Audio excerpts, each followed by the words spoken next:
भारतीय संविधान के भाग 3 अनुच्छेद 12 से 35 के बीच में अमेरिकी संविधान से प्रभावित होकर मौलिक अधिकारों का उपबंध किया गया है।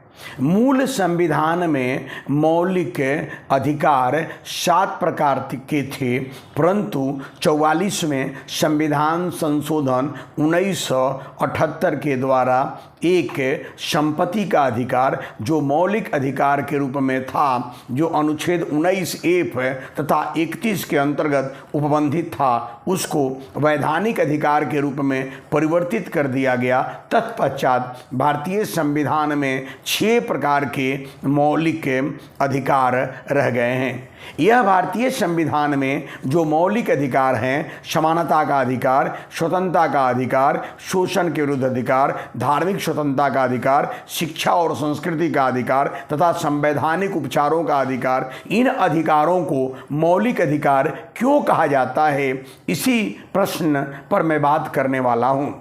भारतीय संविधान के भाग 3 में जो 6 प्रकार के अधिकार हैं, इन अधिकारों को आखिर मौलिक अधिकार क्यों कहा जाता है? तो इसके जवाब होगा कि भारतीय संविधान के भाग 3 में इन वर्णित अधिकारों को मौलिक अधिकार कहने का पहला कारण यह है कि यह व्यक्तित्व विकास के लिए अनिवार्य प्रकृति का अधिकार है।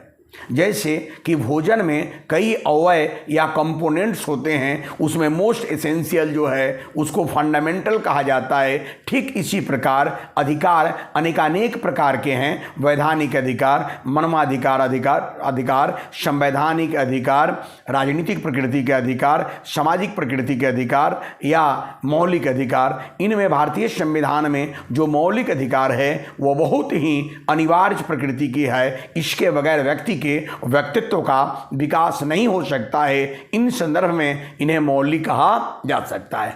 दूसरा कारण यह है कि यह प्रकृति से न्याय योग्य है, जस्टिसेबल है, और जस्टिसेबल प्रकृति के कारण भी मौलिक अधिकारों को मौलिक कहा जा सकता है। तीसरा कारण यह है कि आप जानते हैं कि 1973 में सर्वोच्च न्यायालय के द्वारा केशवानंद भारती बाद में संविधान के मूल ढांचा का सिद्धांत दिया गया और मौलिक अधिकारों को भी संविधान का मूल ढांचा माना गया और मूल ढांचा के परिप्रेक्ष्य में भी इन्हें मौलिक कहा जा सकता है। चौथा कारण यह है कि भारतीय संविधान के अंतर्गत मौलिक अधिकारों की रक्षा के लिए रीट प्रोविजन किया गया है। संविधान के अनुच्छेद 32 तथा 226 के अंतर्गत क्रमशः सर्वोच्च न्यायालय तथा उच्च न्यायालयों के द्वारा इस प्रकार के रीट प्रोविजन किए गए हैं और अनुच्छेद 32 तो स्पेशल मौलिक अधिकारों के प्रोटेक्शन के लिए हैं, जिसे संवैधानिक उपचारों का अधिकार कहते हैं। और इस परिप्रेक्ष्य में भी भारतीय संविधान के भाग 3 में वर्णित अधिकारों को मौलिक अधिकार की संज्ञा दी जाती है।